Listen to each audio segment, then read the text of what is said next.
Well,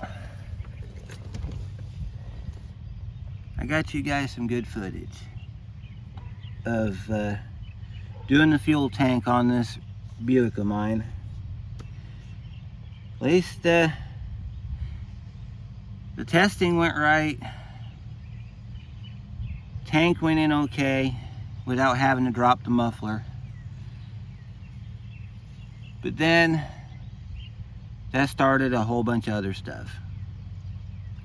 So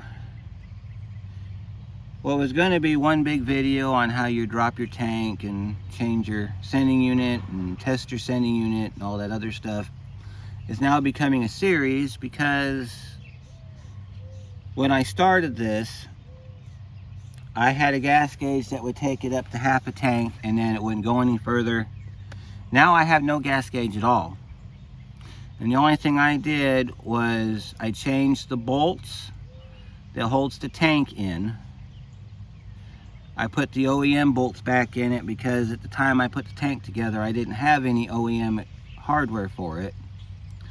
So I think what has happened is the wire on top of the sending unit got smashed to where it's not reading on the gauge anymore. What I mean by that is on the top of the sending unit where the wires come out, instead of them having, I guess, a kind of an arc to them, they're flat, because I had to get the tank in with the factory hardware. So now it's become a diagnostics type deal where we have to figure out what's going on with the sending unit. Car starts and runs, which brings us to the other part of the video where at the end of the installation video, which you will see, I have the fuel pump in and I have the filter on backwards. It's backwards because the car won't run now. It won't come off of idle. I'm about to demonstrate for you. If you have if you've just recently changed the fuel filter and your filter is a microguard and it doesn't have a flow line on it like the Fram does, and you accidentally put that on backwards because you copied the direction that the Fram filter was in, like I did, you get this.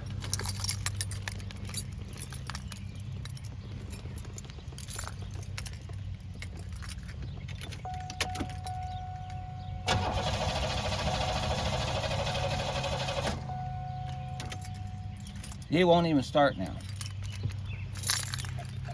So I need to get under there today, unhook and turn the filter around, and then I've got a male connector coming in, or a female connector coming in, so that I can hook it to my meter under the car. And what I'm going to try to do is I'm going to loosen up the tank, lower the tank down just a little bit, and then wiggle the wires back and forth and see if maybe I can get a signal so that I've got a gauge. At least until my new sending unit shows up, because I should have just changed the sending unit in it to begin with. So that's what we're going to be doing. But I wanted to film this introduction to what you're about to see, because by rights everything should work. And you'll see in the videos where we tested everything out, and everything should work. However, when we put it back together, it does not. And this is why you have to be leery of aftermarket parts. And I will also preface this by saying that the sending unit was pre-COVID, which means it should have worked. The only issue I've ever found with aftermarket's been post-COVID or during COVID, when quality control is not the greatest. This part should have worked. Why it didn't, I don't know. But now I've got 18 gallons of gas in the gas tank because it's full. I filled it up thinking I'm going to come in this car and that gauge right there is going to be full. But I've got to get enough of a gauge to where I can drive the car down near empty again so I can drop the tank back out so I can change the sending unit, which I should have already done. But like I said previously, everything tested fine. So common sense tells you if it tests fine, then it should work. But nothing's common around here. So I hope that whatever I've videoed for you is helpful if you have to do this job. And there's some stuff I didn't film, such as dropping the tank. However, I might film dropping the tank when I redo the sending unit again, because it's got OEM hardware in it now. I make a lot of remarks in my video, on the first video, where I explain the fact I didn't drop the tank because I didn't use OEM equipment. Sometimes you have to use what you have. And if it's not standard factory equipment, as long as it does the job, that's all that matters, as long as it's not a ratchet strap. Has to be safe. So, anywho, we're going to end the introduction to my video series here. Enjoy your day, and if you see some stuff that kind of brings a question, leave it down below and I'll do my best to answer them. And I think that's it. Well, today is the day. We're going to get this Buick up on the ramps on the back. We're going to pull the gas tank down. We're going to get the gas gauge fixed. So I got my 2 jacks here. I got some wood, some jack stands. We're going to use the ramps. We're not going to use the cinder blocks. Although I'd prefer to use cinder blocks, and I'll tell you why. One, they sit higher. And while we're on the topic, I had somebody comment in my Kia Rio video when I tried to do the tank on that one last year, saying that cinder blocks are dangerous. Let me explain to you why they work. They work because there's no weight in the back of the car. If your tank's empty, the only weight you have is the bare metal. That car weighs nothing, literally. It's maybe 100 pounds more than a golf cart. So if you have a rear-wheel drive car like this, or a rear-wheel drive car, I would not put blocks behind it. No, I would not do that, because you got the axle weight, you got the weight of the back of the car, you know, the position of the gas tank makes a big difference, you know, things of that nature. But on a front-wheel drive car like this one, I would put blocks back there in a second, because I know that there's not enough weight in the back of the car to break the blocks. You figure they build houses, garages, you know, buildings on those blocks, which are way heavier than any car or truck on the planet. I've seen people put semi-trucks on cinder blocks and they didn't break. So, you know, if you've got it, use it. But anyway, moving on. First step we need to do, since we're going to be messing with the fuel system, is we need to disable the fuel pump. We need to clear the lines from the car. That way when we unhook the fuel filter, we don't get a bunch of gas in our face. So to do that, we got to get over here. We got to access our fuse panel, which is behind this piece right here that you've seen me pull off many times. We got to look for the fuse that says fuel pump.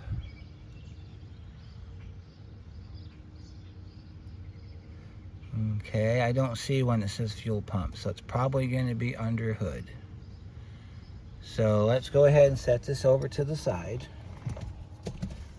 One other thing you need to do is, if you got any new hardware, like any clamps, any bolts, any things of that nature that you got specifically for this car, you want to get those out now before they go up in the air, for obvious reasons, of course. Okay, so we have another fuse panel under the hood, as most cars do.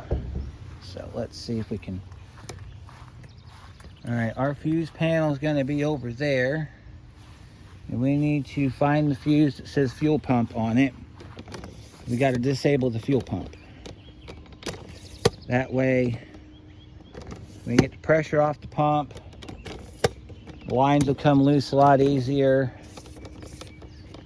and everybody's day will be good and great and wonderful. So let's set you up right here. And we'll get into this little relay box and see if we can find one that says fuel pump on it.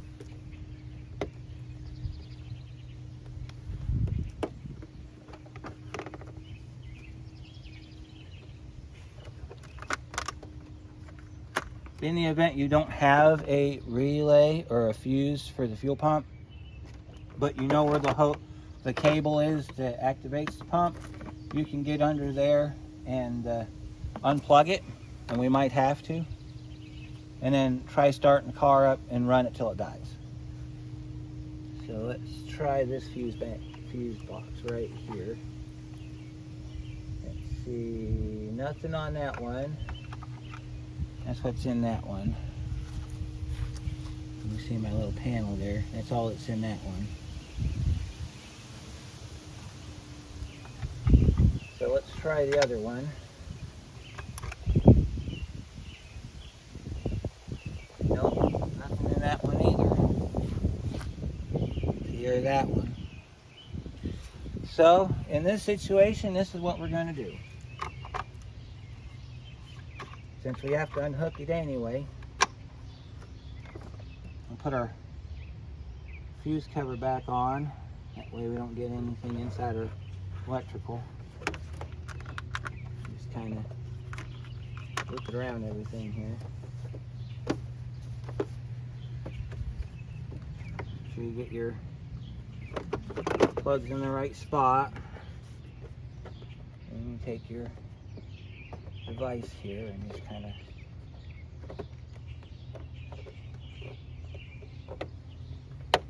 there we go. In this case, we're going to crawl underneath the car, and there's a plug that lives underneath the car that activates the fuel pump. We'll just unhook it. That'll kill the power to the pump. And we'll start the car up, or try to start the car up. Get all the fuel out of the lines. I'll show you where that plug is here too.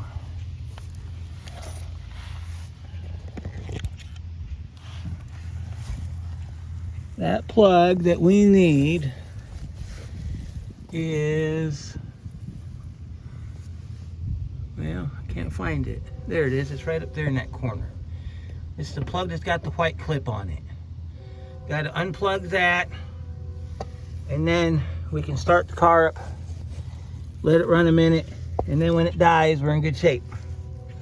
We got two objectives for this job. Objective number one is to get the tank out without pulling the exhaust, because this exhaust is heavy and it's a pain in the ass to move.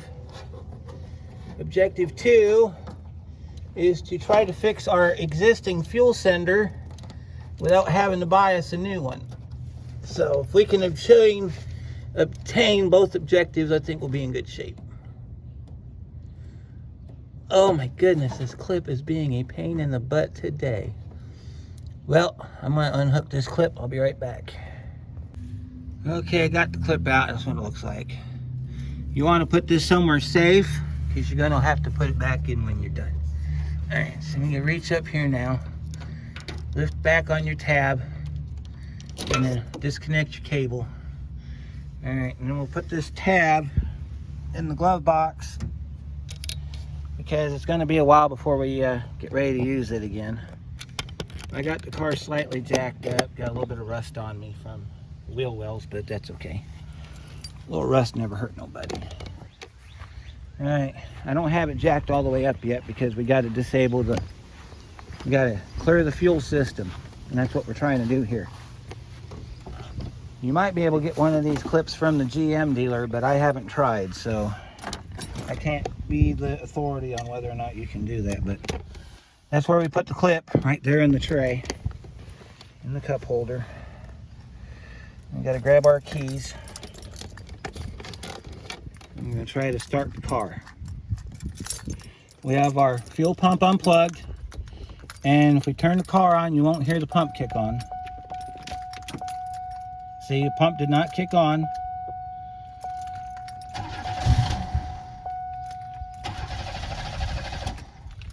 All right, system's clear. We can now proceed. And we're going to start off by setting our hood. So we'll close our hood back down. You can't use your parking brake in this, by the way, because you're going to be rolling the ramps up to wheels on the back. And I don't know if I'll be able to show you that or not. But the car's in park. Grab you a brick. Put it underneath one of the wheels in the front. And then now you're going to see what the blocks of wood are for. We're going to jack the car up.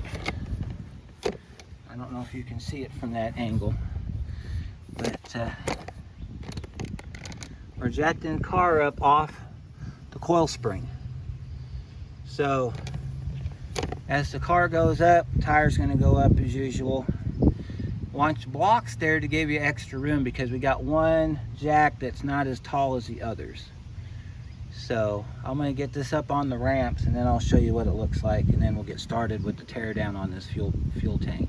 So that's what it looks like when you get it put together.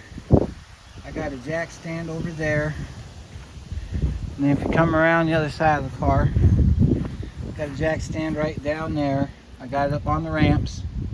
We're going to give it about maybe 30-45 minutes to settle because we're working on ground that's been rained on lately. And then the first step we're going to do is we're going to start taking lines loose.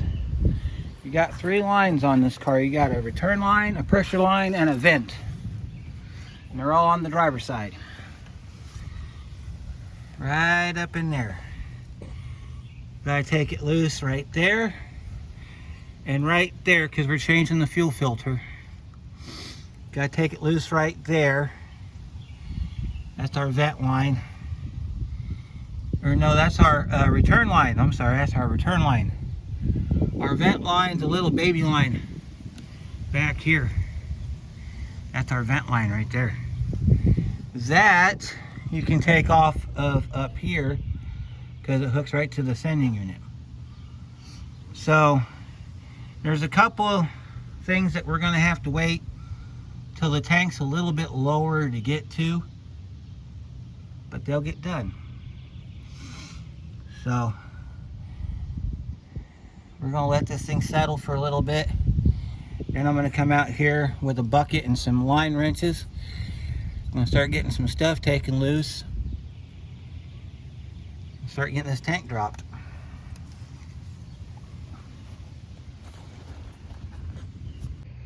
I had successfully removed the tank from the car. Sorry I didn't film it.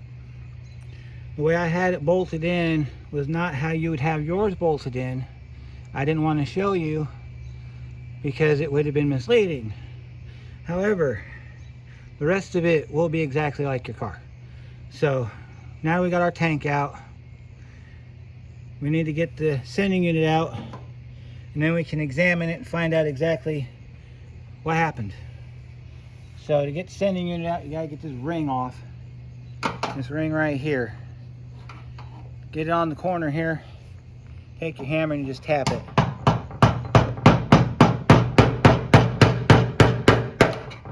And there's the ring. Okay, and we gotta rotate our ring. Yeah, probably need our screwdriver to do that with. And find a spot right over here and just kind of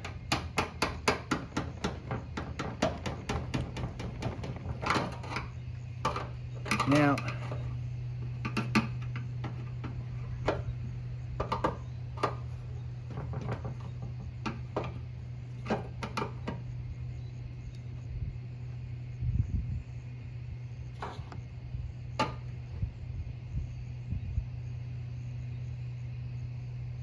bring you in a little bit, show you this.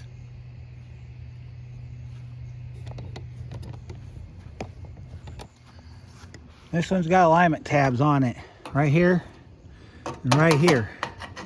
So what you got to do is you got to get them inside these little marks right here. And then I do believe it will come up. Because if you continue to tap it, you're not going to get very far.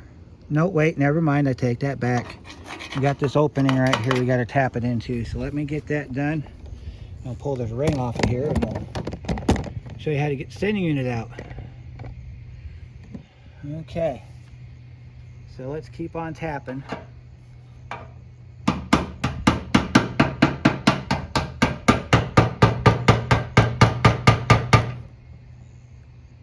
Alright, and we can pop our ring up here in just a second.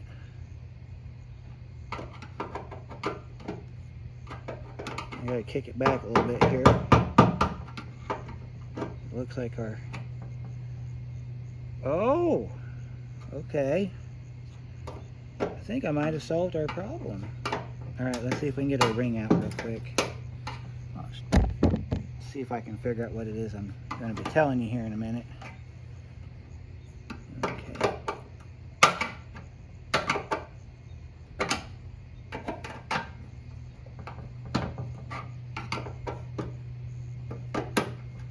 Alright. There we go. Pop our ring out with our pliers here, or our screwdriver. We got to get it past all the hold downs. There's 3 hold downs on this thing, so we got to make sure we get it up and out of there.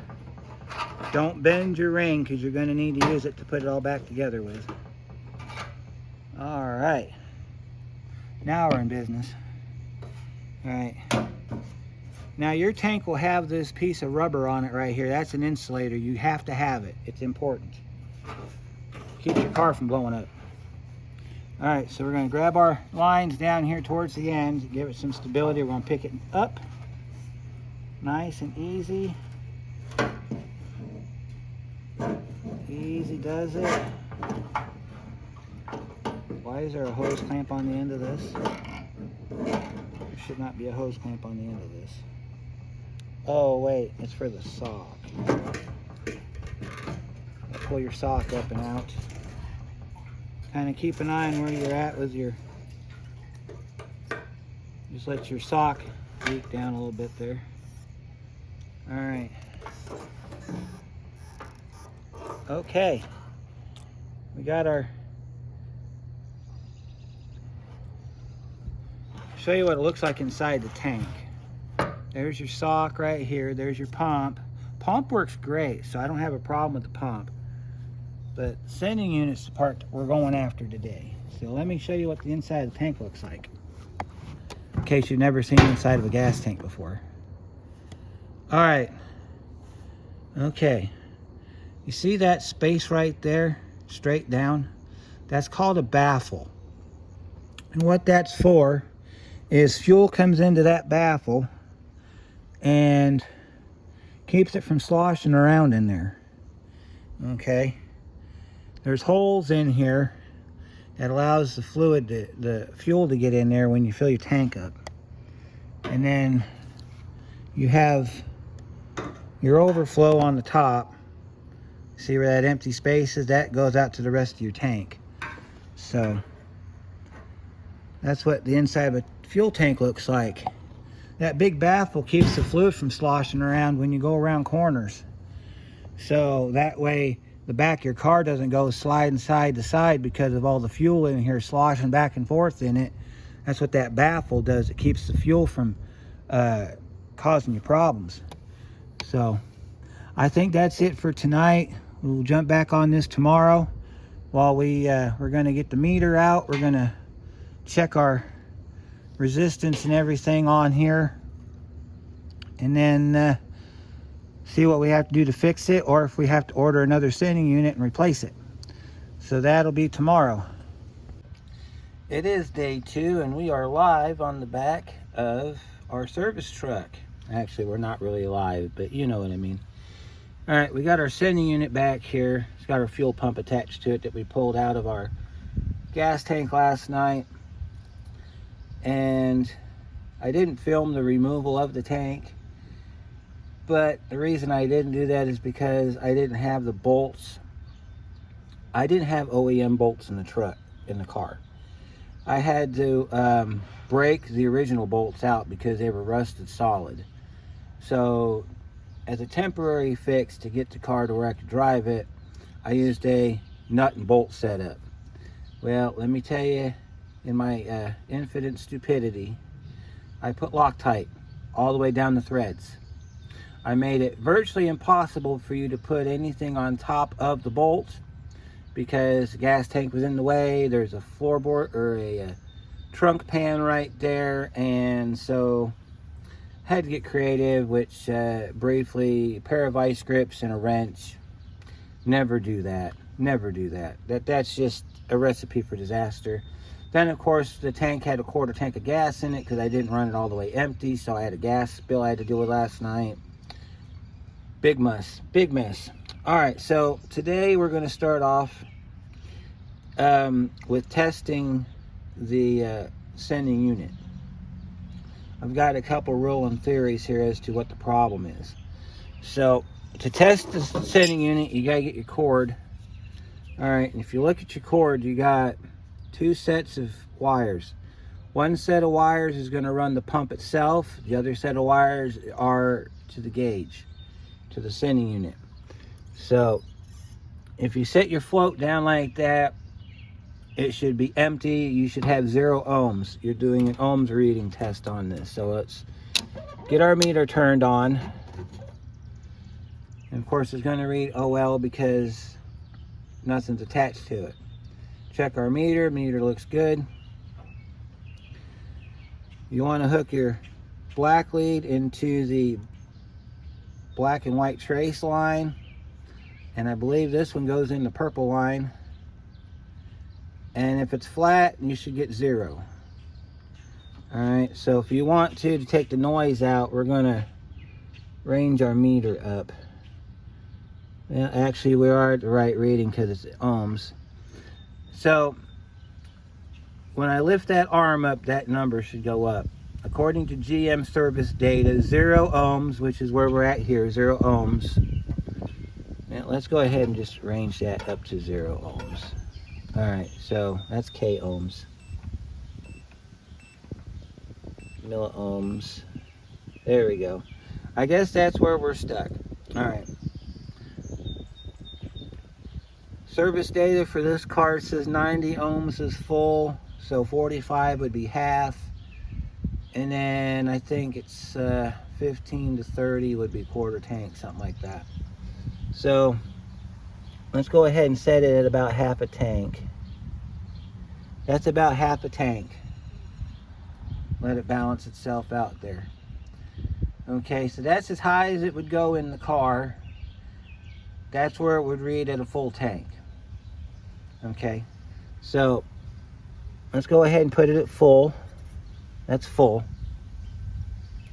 So at this time, what the gas gauge would do is it would go past the full line. It would bottom out the gauge on the full side, which is fine because GMs were known for that. To get it at actual full, it says to go to 90 ohms. So let's put this at 90 ohms. No, I can't get it to go to 90 ohms. See if I can tip this back.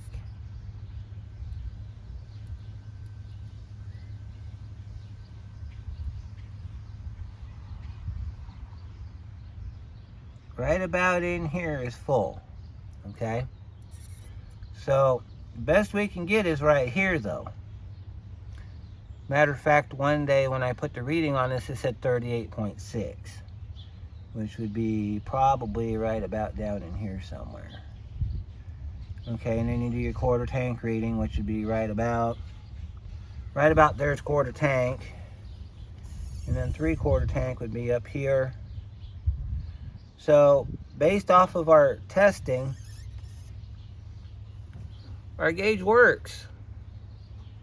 Okay, so now that we know that our gauge works, we're going to do something else called a float test. Float test is when you take a bucket. You can use if you got gasoline, that's fine. You can put a bucket of gas. You're not going to activate the pump. And if you get water on the screen, it's not going to do anything. So you can use a bucket of water if you want to. And what you're going to do is you're going to see if the float floats. If float floats, then we know the float's okay. And then we need to look at the tank. And since it was dark last night, let's do the tank evaluation right now. Since we know that our gauge works, or at least our gauge is supposed to work. The other thing we're going to do is we're going to unhook the power lead right here to the motor. We're going to plug this back into the car, and we're going to turn the car on and see if the gauge functions. If the gauge functions, then we know we've got a good working sending unit, we've got a good working gauge. Our problem's in the tank. So let's come over here, and there's our wonderful project right there. She's sad because her ass is in the air. Yeah, I would be sad too. Okay, here's our tank. Doesn't look brand new, but it is. What I was trying to show you guys last night was this tank has a baffle. And if I'm a betting man, I'm going to bet that the sending unit sits right inside there. And if it does, I can see our problem right off the bat. Because if you look at this long ledge right here, this piece right here, it's got a slight bend to it, which if you get up to about half a tank is going to make the float stop functioning. But because we have to diagnose every piece of the puzzle, we're going to do a float test next, and if that turns out okay, then we're going to orient the sending unit inside the tank to see where the float sits. If it sits inside that little cavity right here, then we're going to have to get in there with a pair of pliers or something. We're going to have to bend that baffle back to allow that thing to float up and down like it's supposed to. So let me grab a bucket and some water. We'll grab that float right there and we'll see if it floats. Okay, I have my bucket of water. Like I said, we're doing a float test. You can use water, you can use gasoline, you can use brake clean. You're not activating the pump, so you don't have to worry about the pump getting contaminated with anything in it. Besides of which, if you've ever had bad gas, then you've experienced what it's like to have water in your fuel. So I'm not really particularly worried about it. However, I am concerned as to whether or not this float will float. So let's stick our, you see that okay? Yep. All right, so I'm gonna set this sideways. Well, actually I should set it the other way so you can see the float. That rubber thing hanging off the line, that's required. That was on the original tank and the original pump, and I tried to place it back in the original position it was in when I put the new tank in. So, all right, let's set our pump down in the water and see if our float floats. Yeah, look at that. We have a floating float. So our float works. Of course, we'll let that sock clean out before we didn't know you could do that, could you? Take your sock and you just kind of squeeze it. Gets all the water out of it. We're not going to suck that water up into our car. That's what this is called right here. This is called a pump sock. This is your first line of filtration. Then it goes to the filter that you change outside the car. These are supposed to last the life of the pump. So because we have put it in water, I know somebody out there is going to complain that we did that. So all right, so the next step's going to be, we're going to unplug this plug right over here that you can't see my finger on. We're going to unplug that plug because that runs our pump. We're going to plug it into the wiring on the car, and I'm going to put this in the full position. I'm going to put it all the way to the top, turn the key on, and I'm going to put you guys in the seat, and you guys are going to watch to see if the gauge moves up and down. If the gauge moves up and down like it's supposed to, then we've got a good working gauge, we've got a good working sending unit. So then the problem is in the tank. So let's go over here to our bench. Let's go to our bench here. And I'm not sure if this is your standard GM connector, but unhook it. We got to flip this thing over. And you can see that little hook right there. So let's go ahead and disconnect that plug right there. We can also, well, no, we cannot unhook it from up here. We cannot do that. We can't unplug it from there because that runs our wiring harness. We have to unplug it off the pump, which is down here. To do that, we need a flat screwdriver. So now we got a screwdriver. We're going to unhook our pump motor easiest way we can. Just want to easy does it because this thing's gotten, and you pick it up just a little bit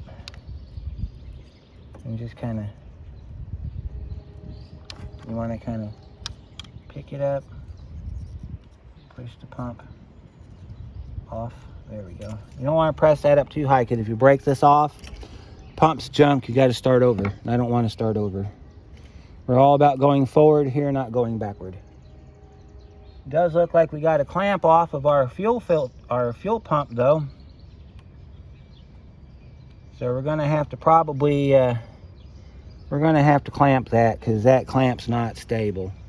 If this pump pumps too much, it'll push itself off this line right here. And this hose clamp right here is no good, see? You got that to change. What'll happen is it'll push up off this tube right here and the car will die unexpectedly. We'll think it's a bad fuel pump when it's just this clamp came off. So we're gonna have to get us another clamp. We're gonna get a worm clamp on it. I think I may have one in my tool shed. We're gonna put a clamp around this here, tighten it down real good, make sure that's nice and stable. We got another clamp down here on the other side of the pump, but that one seems to be okay. So I'm gonna go plug this into the car, and then I'm putting you guys in the seat, and we're gonna see if we got a working gauge. Okay, so we got our gauge right there. We're gonna zoom in a little bit so you can get a better view of it there. And I'm gonna go move the arm, and we're gonna see if that gauge moves.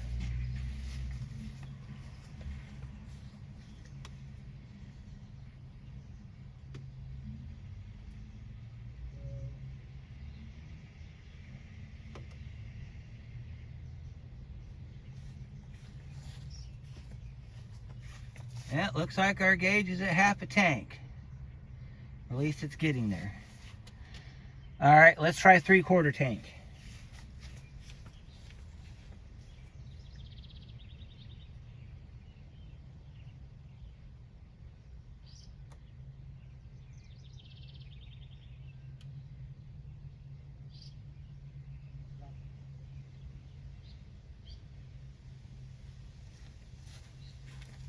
It wanted to go straight to full.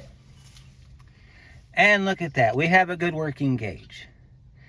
Okay, so let's go ahead and tip it back, and I'll go over it slowly so you'll see the gauge slowly drop towards empty.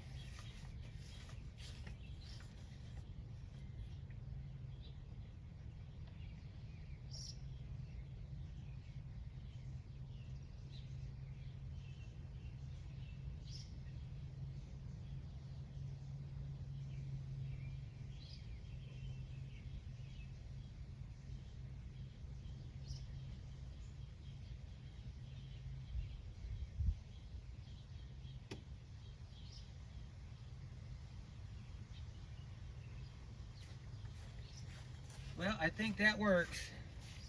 That confirms our gauge is working. So we'll go ahead and we'll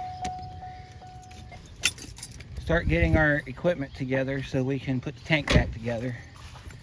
All right, so now we got to look at how the pump sits in relation to the tank. Because, by the way, that's my setup right there. What do you think? Not bad, is it? For what we're doing. So I'm going to get you over here, and what we're going to do now is we're going to examine where the float sits in relation to the tank. Let me get you up here, pull your back a little bit because you're zoomed a little far out there. There we go. We're going to put the pump back in, but we're not going to finalize it. We're going to put the pump back in so that I can see where the float sits, and if it sits inside that little baffle area, we're going to do something about it. Let me go get the pump and I'll be right back. All right, so we're going to install the pump like it was in the beginning. It looks like I'm missing a piece, but I'll go get it here in a little bit. All right, so the pump sits like this. You tip it down in here, and then you, well, actually the way you're supposed to do this is supposed to stuff the sock down first like this, and then we can put it down inside the tank. And our float sits, and if we got our tank set just the way we want it, well, our float sits outside the baffle. However, I think I see our problem. Let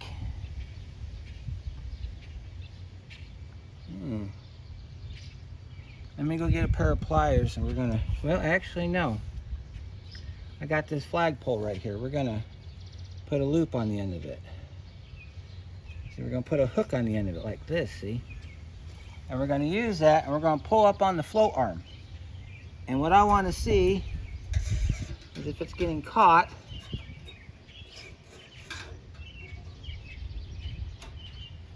So we gotta get under the float arm.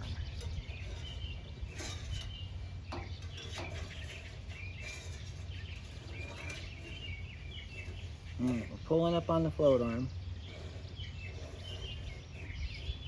Well, it's not getting caught on anything, except maybe the sock. That could be our whole problem, whether it was getting caught on the sock. Let's try pushing the sock down.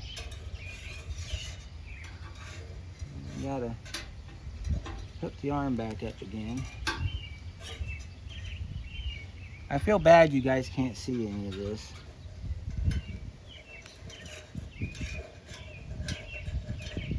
Alright, let's take our arm. Yeah, our arm comes up all the way. It moves up and down just fine. It's not inside that little baffle area we were talking about earlier. So, also have to take into consideration that this thing is not sitting all the way down inside the hole. And if it was, it still wouldn't be impeding upon anything. So there's no reason why it shouldn't have been working to begin with. Unless it was because I was in a hurry and when I put the pump down, I didn't secure it properly, thus causing our problem. So let's pull our pump back out. Try not to break our float. All right, let's set our pump down right here. So I need to go get another O-ring and another return hose. This is actually a vapor tube. Let me show you. On your hose, this comes from your tank. So you got this line here coming from your tank. That's your fill hose. This is your vent tube. So when you overfill it, if you get it up past a certain point, you'll get gas come back through here and it'll come out the filler neck. So I buggered up this hose last night pulling this off, so I gotta go get another hose. But it turns out that our tank's not the problem. And the only thing I could figure was issue was the, well, see, that wouldn't matter either, because if it was full, it would lift up all the way like it did in the water test. So I must have put the pump in wrong because I was in a hurry, which is a lesson to all of you. Don't be in a hurry, especially when you're doing stuff like this, because this tank wasn't that bad coming out, but it could have been a lot worse. So I need to go get a new O-ring for right there so I can seal it back down. All right, we got our new ring. You gotta have a new ring and new O-ring when you put these together. Anytime you take a tank apart, you never put the old steel back on it because it'll leak. You'll get fuel vapors, it'll cause engine problems, because this is a vacuum system, so it relies on that pump to be able to suck. If you don't have a good enough seal on the tank, you're not going to suck. It's going to suck, but not the right way. So another thing too is when you replace these, when you get this unit, this is a forever strainer. So what that means is you cannot change it. They don't make a strainer that'll fit it. But basically what it tells you is when this strainer quits, it burns the pump up. You gotta buy another pump. We can clean it though with some brake clean.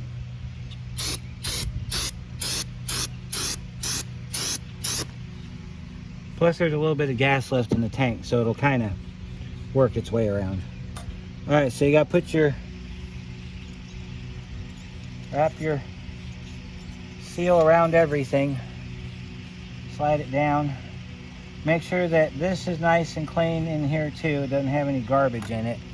The older ones, you'll get a lot of pitting up in here. Also notice right there, I changed our clamp that was messed up. So we're gonna reassemble our system.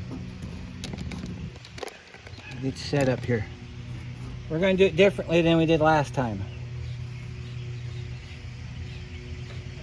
We're gonna go ahead and we're gonna face this down. Well, actually, no, we're gonna float first. There we go, float first. Then the strainer. Don't force it. That's how things get broke. And then as you're sending it down, you want to watch it go down in. You want to guide it down all the way down until you hit the alignment marks. This unit has alignment marks on it.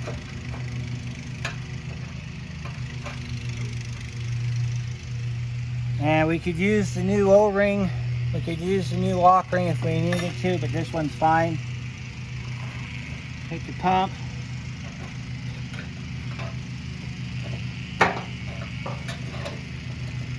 Let's pull our lock ring up a little bit so we can get a little bit better visibility here. I'll show you what I did wrong last time. Alright, see how that's sitting like that?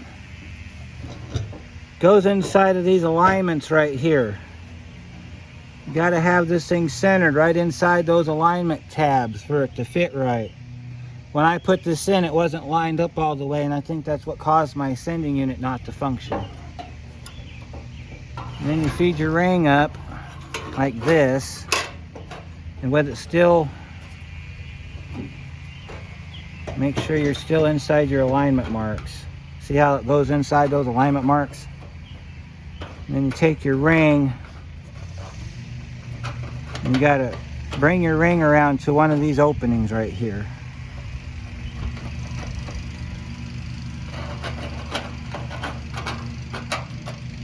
See that? Then that seats down just right. Take it by hand, holding the pump still. You want to grab a hammer and a screwdriver and you want to tap it down.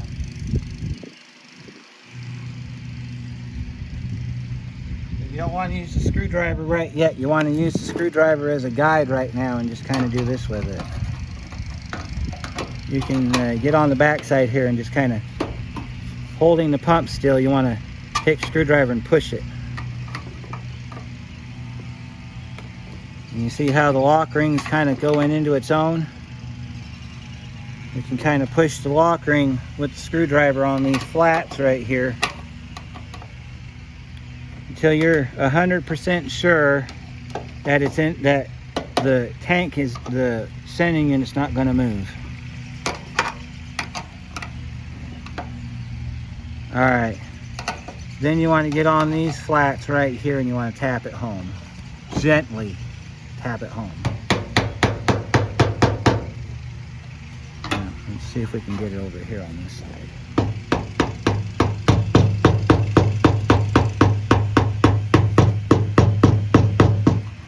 If anytime you're doing this, these move out of these locks, you got to back up and start over.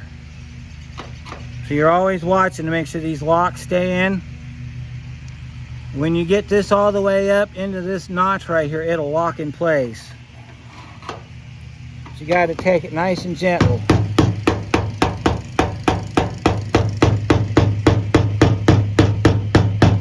Alright, so we can go ahead and come over here now. We're going up our ramp.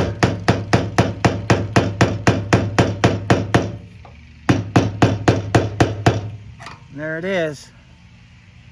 You're up on your end here, you're up inside your end here, and you're up on your end here. You don't want to go past that point. You can go to the stops if you want to, but I normally don't unless it's required by OEM. So now we got to finish putting our hardware on. This is a line insulator. Goes over here on these lines right in here. Like that. And then this piece, this rubber goes right in here like that.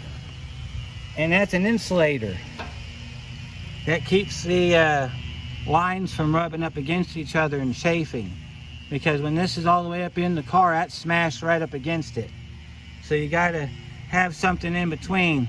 This also reduces the risk of static electricity from the fuel system, because of the fuel line and the fact that you got constant fuel flow going through the lines creates static electricity.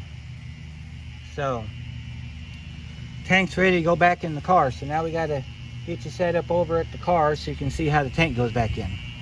So that's where we're going next.